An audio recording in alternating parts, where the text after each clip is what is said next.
Dante destroys your fingers. Hello again, I'm Rebipen. I'm gonna show you some builds for Dante. One is a build which is useful in the battle against the Profit Taker. The other is a build which mainly uses ability weapon and can be used for a 1-hour survival mission on the void of the Steel Pass. Here is a build that can be used for Profit Taker. This build allows you to use all elements of the attack by yourself. I will focus on the weapons available at any time. Let's start with the build for the Dante itself. The first ability should be replaced with Rhino's ability. There is no energy recovery ability, so make sure to secure energy with Energy Siphon and Energy Nexus. Thanks to the second ability, you only need Rolling Guard for survivability. Then, increase the strength of the abilities while not decreasing the efficiency and the duration too much. Put Arcane Nullfire on Arcane, just in case. The Arcane Avenger will be effective even if the Overguard is damaged, so you should install that as well. If you can afford it, use the Grendel's ability for the first ability, and use Primed Mod generously. For Arcane Shield, use at least 2 yellow ones. That increases the casting speed of abilities, and red shards that increases the secondary's critical chance. If you have Tau version, use it. This will bring Noctua's critical chance to 100%. For other two, I recommend the blue one, which increases the amount of energy, and the yellow one, which increases the amount of energy at the beginning of the mission. After Dante's build is done, install the mods for Noctua as well. We don't use the first ability in this build, so Grimoire mods are not included. Install Toxin and Explosive Elements and increase the critical chance and the multiplier. With Tao's Red Archon Shards, the critical chance is 100%. If you have Radiation mod, you should add it as an extra. The base damage, Mouth Shot, attack speed mods have no effect since you do not use it in the first ability. Let's fill up Noctua with elemental mods and crit related mods. This will allow you to add more types of elements with the abilities. Next up is a build of the primary weapon, the Battacore. You can craft this weapon in the Energy Lab by joining a clan. It is great for Profit Takers because it has magnetic element that is hard to make. I added Corrosive and Cold element and increase the base damage, critical chance of damage. The firing speed mod should be replaced when you get the primed version. Next, let's go on to the build of the secondary weapon, the KitGun. The KitGun is a shooting weapon that you can craft at Ruza's place by combining parts. I use Rattle Gats, Love Taps, and Splats for the parts. The blueprints for the parts are available from Rude Zoo. I choose Rattle Guts for the parts because it has the 3 physical elements and a radiation element. Let's increase the base damage, the critical chance, and build the gas and electricity elements. Installing KitGun's exclusive arcane, Pax Charge, will make it very useful weapon. If you want to try the Profit Taker before you get the Kuba or Tenet weapons, this KitGun is a good choice. Next is a build for a melee weapon, the Xoris. I choose to use it because everyone who has built a Dante on their own probably has one. I created a viral element and a flame element and increased the critical chance. If you have a weapon with those parts from Pledge Keyword or Pledge Quips, which are available for a limited time, you can use them. The weapon will have a viral element to it, making it easier to use. However, there are many different combinations of those parts, so be sure to do your research before making a Zoe. Here is a companion, Smeeta Kavat's build next. First, aim for increased drops with Smeeta Kavat's special unique charm. Use Mischief and Pack Raider, plus Tech and Synth mods you can get from the Fortuna bounty missions to ensure basic survivability and auto-reload ability. Then add Bite and Tenacious Bond in a set for critical damage. Bite can be got at low rate by killing greener animals or by opening 3 Earth sabotage mission stretch units. Tenacious Bound can be purchased from bids in Fortuna. Then, you need to get the mods to increase their survivability and gathering items. Finally, the Arcwing Gun, Mausolon Build. If you create Necromech, it comes as a bonus, so it is a good one. Increase the base damage and attack speed while creating radiation elements. You only need to use one Orkin Catalyst and one Format, so it should be relatively easy to create. Once the build is complete, set it in gear. Put the Arcwing Deployer at the top of the gear for smooth use. Let's take a look at how to use it. When you receive a bounty from Backyard, press the bottom to skip conversation and go to the surface. Once you get out, activate the second ability as many times to store your overgrowth. If you have Grendel's first ability implanted, activate it. When you are fighting against a Profit Taker, keep the Roar, Nourish, 2-4, 2-4. When you activate your abilities, open the map and move to the red marker. Once you arrive, attack with the element's weapons that appear on the Profit Taker's head.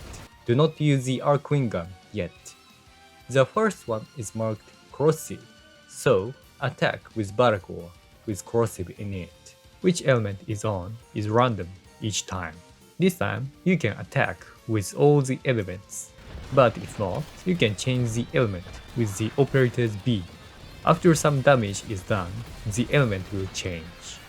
Now that it has changed to the explosive elements, activate the second ability followed by the third ability, and then the fourth ability to activate the firepower assist ability. Noctua will attack it with the explosive element, which the weapon does not have. Next, now that you have flame, attack with the melee weapon.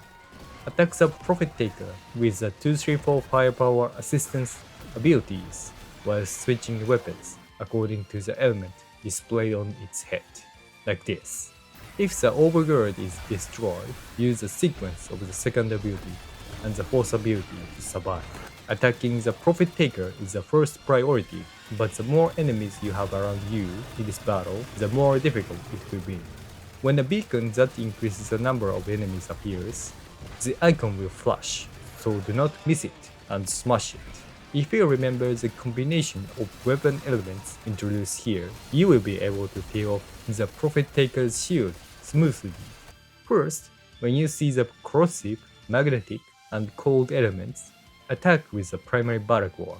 Next, attack with KitGun for physical elements, and radiation, gas, and electricity. Then, attack with melee weapons for viral and flame elements, and use abilities to cover the remaining poison and explosion elements. If you can activate Nourish, you can emit the viral element with any weapon. Continuing to attack this way will destroy the Taker's shield. When the shield is gone, you will receive transmission, and entire blue shield will disappear, as well as the element indicator on the head. When that happens, it is time to Arcwing Gun from the gear. Aim the sphere at the base of the leg and attack. The firepower will increase considerably if you have the 2-3-4 ability. Each of the 4 legs has a health gauge, and you must attack until the health gauge turns grey. When the 4 legs health gauge turns grey, you can attack the body. When the body is damaged by the Arcwing Gun, 4 pylons will be ejected from the body. Once the pylons land on the ground, get inside the barrier they create and destroy them with Arcwing Gun.